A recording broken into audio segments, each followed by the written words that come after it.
Actuellement, tu travailles sur toi, sur tes blessures, sur tes croyances, mais au lieu de te sentir plus libre et mieux avec toi-même, tu as la sensation de te juger encore plus. Si c'est ton cas, bienvenue dans cette vidéo. On va aborder ce sujet, mais surtout, j'ai envie de te partager aujourd'hui une posture qui m'a aidé justement à rentrer en relation avec moi-même et à faire un travail de transformation personnelle de façon beaucoup plus saine et plus juste pour pouvoir devenir la personne que j'ai envie d'incarner de plus en plus sur cette terre. Donc si toi aussi tu as envie de faire de ta crise transpersonnelle un levier de croissance profond et durable et reprendre les rênes de ta vie, bienvenue dans cette vidéo et sur cette chaîne YouTube Amour Sacré Activation. Dans les vidéos précédentes, je t'ai évoqué le fait qu'une crise transpersonnelle a souvent pour but et intention de venir révéler des choses, de mettre plus de clarté et de la lumière sur des comportements, des blessures, des croyances que tu peux avoir sur toi-même ou sur les autres ou le monde, et qu'elles sont là pour venir révéler ce qui peut, l'invitation qu'il peut avoir à transformer certaines choses sur la vision que tu as sur toi-même ou sur les autres ou sur le monde. Ok. Et on a vu que quand on commence à identifier les croyances limitantes et ou portantes, mais là plus les croyances limitantes qu'on a sur soi ou sur le monde, il est important de ne pas tomber dans un des pièges qu'on peut vite expérimenter, comme moi je l'ai fait dans le développement personnel ou la spiritualité New Age. Même s'il y a beaucoup de choses qui sont très qualitatives, il y a aussi des déviances, des excès, et un des déviances et des excès, c'est qu'on peut vite tomber dans le piège de la recherche de perfection, ou qu'il faut devenir la meilleure version de soi-même et du coup être toujours dans une recherche d'excellence et de perfection, d'avoir des pensées tout le temps parfaites, des pensées portantes, toujours bienveillantes sur soi, sur les autres, sur le monde, et que dès qu'on n'est pas dans ce cadre-là, on est forcément quelqu'un de mauvais. Et ça, c'est un piège qui est vraiment, qui peut être très anti-productif, mais surtout qui peut amener beaucoup de dévalorisation, de culpabilité et de jugement sur soi, et qui n'est pas aidant. Ok, c'est un peu comme je disais, le serpent qui se mord la queue. Le but ici, ce n'est pas de rentrer dans ce genre de jeu ou de recherche de perfection. Le but ici, c'est de pouvoir faire le travail sur les croyances que tu as sur toi et surtout les croyances limitantes, ou sur le monde qui te maintient dans des schémas répétitifs qui ne te rendent pas heureuse, d'aller faire un travail de conscience dessus, dans l'intention de pouvoir pas te dévaloriser ou te juger ou te dire est-ce que c'est une bonne ou une mauvaise croyance, mais plutôt est-ce que cette croyance va m'aider à arriver à incarner la belle personne que je peux rayonner sur ce monde, incarner dans ce monde, et surtout qui va répondre à des valeurs hautes et justes, qui participent à mon plus grand bien et au plus grand bien de tous. Ok. Donc, je vais tout de suite te partager cette fameuse posture qui m'a aidée. Mais avant de te la partager, j'aimerais un peu t'expliquer, moi, comment j'ai rencontré ce concept, cette posture.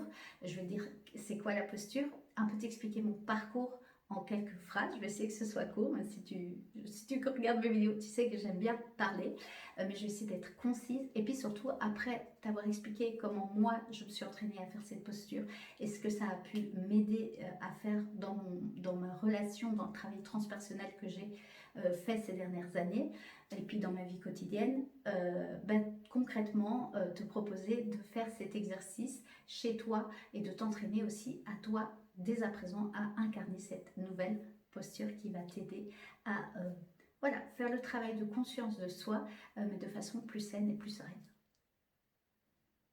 Oui, et avant juste de t'expliquer comment j'ai rencontré ce concept, j'avais envie de faire, quand je parle de plus saine et plus sereine, je reviens sur ça, c'est important. Le développement personnel, je trouve qu'il y a souvent une injonction à, comme je l'ai dit, hein, c'est un des pièges dans lesquels on tombe très souvent, à une recherche de perfection. Il faut toujours être mieux, il faut toujours se développer. C'est le mot se développer. Et moi, c'est pas la vision. Après 10 ans d'exploration, j'ai appris à essayer de me détacher de cette vision qu'il faut développer quelque chose, être la meilleure version de soi, parce qu'on rentre dans une forme de critique excessive et de dévalorisation. Et ayant une maladie de polyarthrite rhumatoïde, où la dévalorisation et la recherche de perfection est souvent indécente. Enfin, la maladie vient mettre ça potentiellement, peut-être pas, c'est chacun ses croyances, ça en lumière. J'en ferai peut-être une autre vidéo. Ce n'était pas forcément le meilleur chemin pour moi. Et ce qui m'est venu c'est ce que j'ai envie de te partager pour que tu puisses sentir quelle vision j'ai du travail transpersonnel et aussi l'accompagnement que j'ai envie de mettre en tant que coach en réalignement personnel et spirituel. C'est que je n'aime pas trop parler de développement personnel, même si je l'expose et j'en parle parce que on va dire que c'est un sujet, une thématique où les gens savent très vite de quoi on parle, mais j'aimerais plus parler de connaissance de soi. Pour moi, quand on vit une crise transpersonnelle, c'est qu'il y a une invitation à aller explorer nos profondeurs afin d'apprendre à se connaître et d'être dans une connaissance de soi, mais dans une acceptation de soi. Et c'est pour ça qu'Amour Sacré Activation, on va dire son mantra, je ne sais pas dire autrement, ou le slogan, c'est souviens-toi de qui tu es. C'est vraiment ça, c'est d'aller dans cette recherche de connaissance de soi et d'acceptation, d'amour de soi, d'amour du sacré, de soi connecté à plus grand que soi, et d'activer tout cet amour en nous-mêmes pour pouvoir être soutenu dans notre processus de transformation transpersonnelle pour reprendre les rênes de notre vie. Voilà, c'était un petit aparté, mais ça me semblait important de le déposer ici. Donc maintenant, je vais t'expliquer un peu la posture qui a changé ma façon de me voir et de voir mes relations, mais surtout qui m'a accompagnée dans tout ce processus de transformation transpersonnelle en fonction des différentes crises que j'ai pu vivre ces dernières années. Je t'ai fait une vidéo, je te parle un peu plus de ma vie dans une autre vidéo, donc n'hésite pas à aller la voir si tu as envie d'en savoir plus. C'est ce qu'on appelle la posture de l'observateur neutre. Et je vais t'expliquer tout de suite ce que c'est le neutre. Alors, qu'est-ce que la posture de l'observateur neutre? La posture de l'observateur neutre, ça va être de se mettre dans une position de neutralité par rapport à ce qu'on vit. Alors, comment moi j'ai rencontré cette posture? Ça a été à deux moments dans deux de mes formations les plus importantes dans ma pratique. La première, c'était quand j'ai fait mes 2 niveaux de coaching. Là, on parlait moins de l'observateur neutre, mais on avait un exercice spécifique à faire à nos coachés pour les aider à mettre plus de conscience, plus de lumière sur ce qui traversait et sur ce qui les limitait, ok, mais de façon plus douce. Mais j'ai travaillé beaucoup cette posture et là, on ne parlait pas vraiment d'observateur neutre dans mes études de coaching, c'est plus quand j'ai fait 4 ans pour devenir praticienne en soins énergétiques à l'école de l'être conscient. Et pourquoi c'était un cursus de 4 ans? Parce que parfois, pour faire des soins énergétiques, il y en a certains, c'est 3 week-ends, c'est plus court, c'est des 4 ans. Parce que c'était un programme, enfin une école pour apprendre à développer la conscience de soi, l'école de l'être conscient. Mais surtout, quand on donnait les soins, l'invitation de notre professeur était toujours de pouvoir donner le soin, mais en apprenant à développer cette posture de l'observateur neutre qui observe ce qui se passe à l'intérieur de lui quand il donne des soins, tout en ressentant ce qui se passe chez la personne sur la table et de faire des liens parfois entre tiens, il se passe ça chez la personne, ça réveille ça chez moi, ok, et qu'est-ce que ça dit de moi, et pour en fait travailler et éviter d'entrer sans conscience dans une posture de transfert, d'effet miroir, etc., etc. Et donc c'était 4 ans parce qu'on travaillait sur nos blessures, mettre de la conscience sur nos blessures, sur nos défenses, sur nos croyances, etc. Okay, mais surtout en cultivant cette posture de l'être, d'être conscient, mais de l'observateur neutre. Et pourquoi j'ai envie de te partager cette posture-là?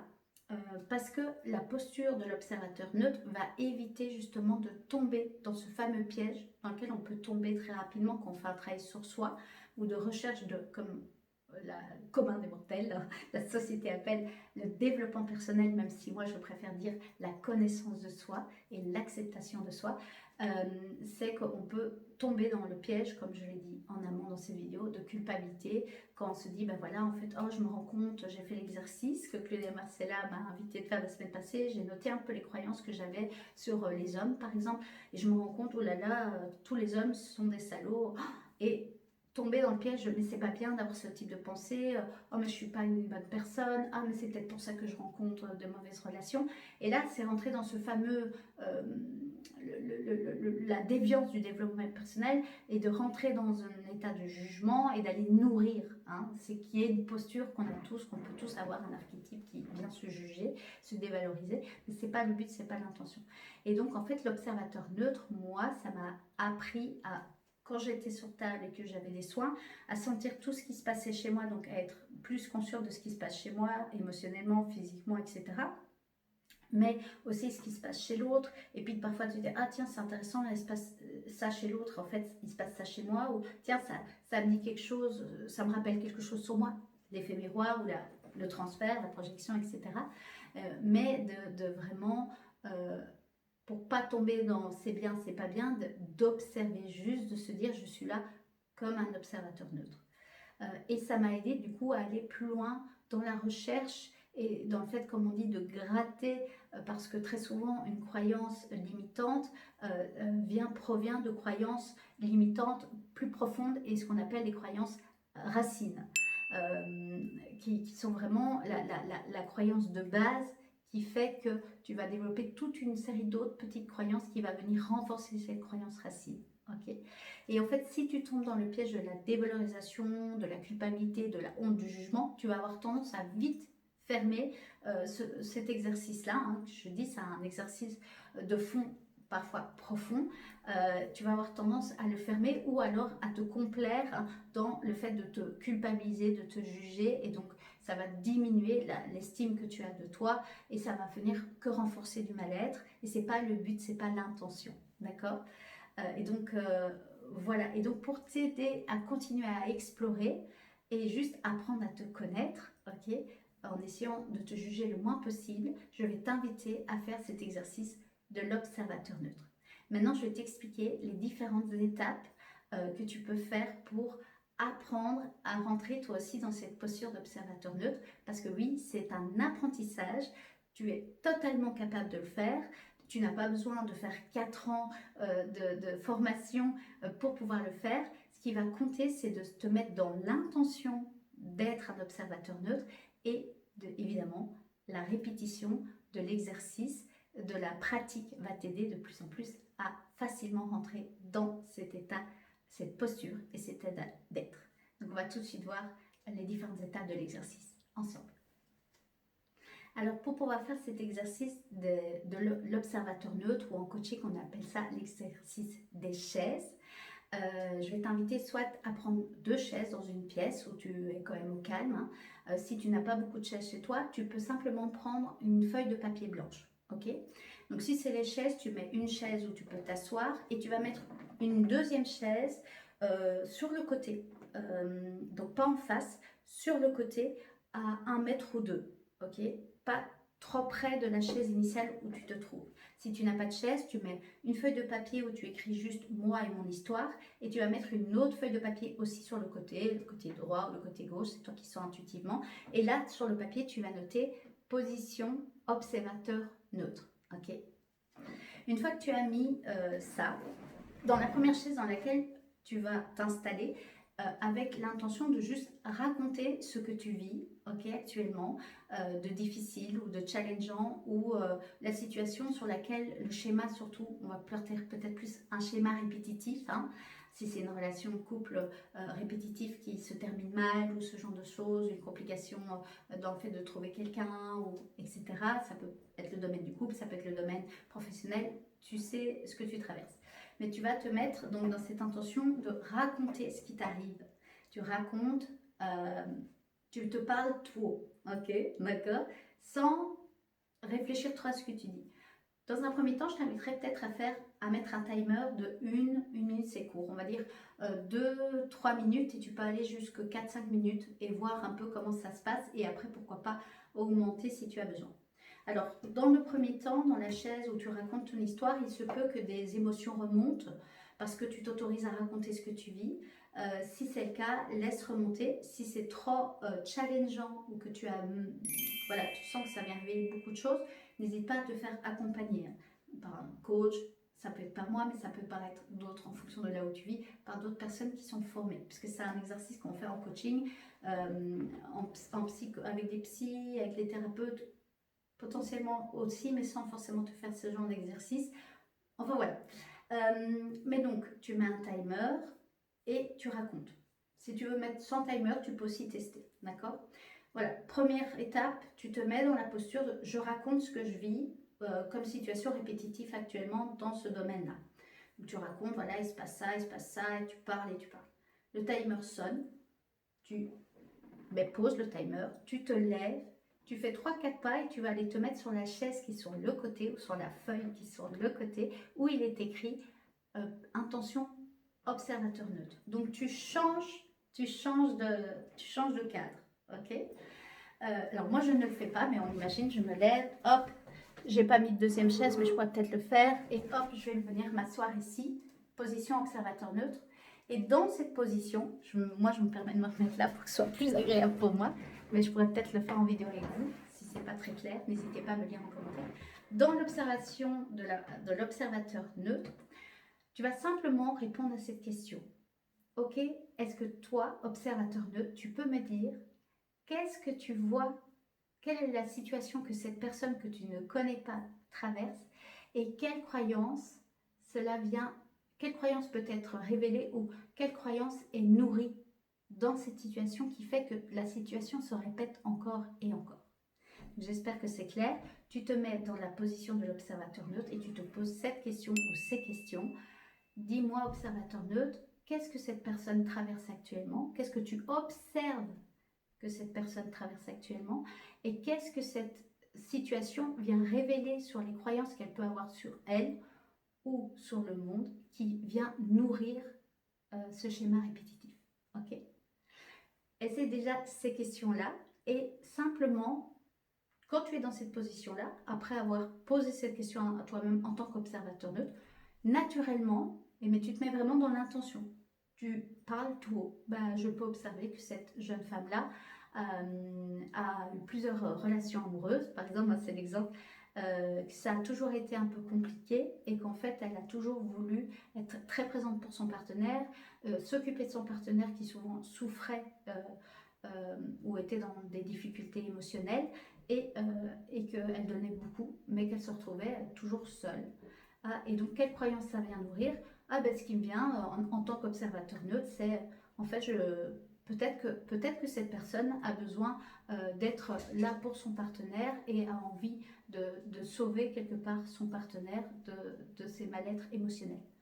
C'est un exemple, hein, mais c'est pour vous dire. Je vous invite à faire cet exercice, d'accord? Essayez, entraînez-vous. Ne vous mettez pas un challenge de réussite, ok? Dites-vous bien, j'ai une ancienne collègue avec qui j'ai travaillé pendant 2 ans qui est super, Véronique, on a travaillé pendant plus de 2 ans ensemble. Elle me disait cette phrase magique, c'est « il n'y a rien à réussir et rien à rater ». Donc, pour éviter de tomber dans le « est-ce que je fais bien l'exercice ?» Il n'y a rien à réussir, rien à rater, ok? Juste, vous préparez les 2 chaises et vous, quand vous vous asseyez, vous vous mettez dans cette intention. Chaise A, je raconte mon histoire et ce que je traverse dans un schéma répétitif pendant 3 à 5 minutes. Quand mon timer se sonne, je me lève, je coupe mon timer, je me lève, je fais 3 pas et je vais me mettre sur la chaise B ou sur la feuille où il est écrit intention observateur neutre. Et quand je m'assieds, je me mets dans cette posture et tout de suite je me dis, tiens, observateur neutre, qu'est-ce que tu peux observer de la situation que traverse cette personne et quelles croyances elle nourrit à travers ce schéma répétitif. Et vous pouvez prendre un petit carnet où vous notez ce qui vous vient naturellement. Ça peut être des mots-clés, ça peut être des phrases, ça peut être un intitulé de croyances. Et si vous voulez continuer à travailler, vous sentez, tiens, c'est intéressant, vous pouvez retourner sur la chaise de la personne qui raconte et, ah bah tiens, j'ai entendu ce que l'observateur vient de me dire, ah ben ça me fait penser à ça, et là vous pouvez venir descendre pour parfois toucher la croyance racine. Ça c'est vous qui sentez, ça va? Le but c'est de mettre plus de conscience sur vos croyances limitantes, qui fait que vous répétez des schémas, mais aussi apprendre à vous connaître et aussi à vous accepter, puisque je dis l'observateur neutre vient plus dans une forme d'acceptation, il n'y a pas de jugement sur ce que vous vivez. Et donc vraiment, vous pouvez imaginer que vous êtes quelqu'un qui ne vous connaît pas personnellement. Ça peut être une meilleure amie, mais c'est vrai que la meilleure amie, comme elle vous connaît, elle va peut-être venir un peu enjoliver, dire, mettre des gants dans ce qu'elle perçoit. Si vous vous mettez vraiment dans cette intention que c'est quelqu'un de neutre, hein, comme un arbitre neutre, hein, qui ne connaît pas les joueurs sur le terrain de foot, hein, qui ne sait pas les histoires de l'un de l'autre, ah il s'est beaucoup entraîné, lui pas, et voilà, il a ses règles, il met les cartons ou pas, ok, ben c'est ça. Et certains vont pouvoir peut-être se dire, oui mais je ne vais pas y arriver parce que moi je ne sais pas. Sachez une chose, c'est que quand on se met dans l'intention et qu'on les chaises, mais parfois les feuilles de papier peuvent être, et vous écrivez, hein, les feuilles de papier, vraiment, vous allez voir, vous allez vraiment, si vous vous laissez pleinement aller dans l'exercice et vous mettre dans l'intention, vous pouvez être étonné de voir que vous pouvez switcher d'un état d'être à un autre. Ok? Donc voilà pour cette semaine, pour l'invitation, cet exercice. Vous pouvez le faire cette semaine ou bien après. Moi, c'est une posture qui m'aide de façon quotidienne, qui m'aide dans ma pratique évidemment professionnelle, mais qui m'aide aussi après à venir mettre plus de conscience et plus de clarté sur certaines situations que je peux vivre. Ça me permet de me remettre plus en question, mais en évitant de tomber dans le piège de la culpabilité, de la dévaluation, de la honte, etc. Donc voilà, on clôture du coup cette vidéo-ci. Par contre, la semaine prochaine, il y aura la 4e vidéo sur la série des croyances et comment on peut utiliser les croyances comme levier de transformation transpersonnelle et donc notre crise transpersonnelle qui vient mettre en lumière ces croyances comme levier de transformation profond et durable. On va aborder du coup, vu qu'on a bien travaillé la notion de mettre de la conscience, on va aller voir comment ensemble, hein, je vais vous expliquer comment on peut commencer à faire un travail de transformation, d'apprendre à transformer ses croyances d'un exercice simple, mais aussi vous présenter un outil qui moi m'a beaucoup aidé et que j'utilise régulièrement pour le travail des croyances, pour d'autres choses aussi, mais un outil que j'aime beaucoup. Et donc ça, c'est l'invitation de la semaine prochaine. Donc d'ici là, prenez bien soin de vous. Je remercie, avant de vous dire au revoir, je remercie toutes les personnes qui s'abonnent, depuis les nouvelles personnes qui s'abonnent à cette chaîne. C'est un plaisir de vous accueillir sur cette chaîne et vraiment vous me faites un beau cadeau parce que mine de rien, c'est une manière d'être mieux référencé et puis surtout, ça me montre que ce que je vous raconte là, même si le but n'est pas forcément de rechercher ça, des abonnés à tout prix, hein, voilà, mais que la communauté grandit et qu'en fait les messages que j'ai envie de transmettre peut aller s'inviter chez d'autres personnes. Et donc ça, c'est extraordinaire. Ça va? Voilà, maintenant je clôture ces vidéos, je vous embrasse bien fort, je vous dis à la semaine prochaine et d'ici là, surtout, prenez bien soin de vous, je vous embrasse. Bye bye.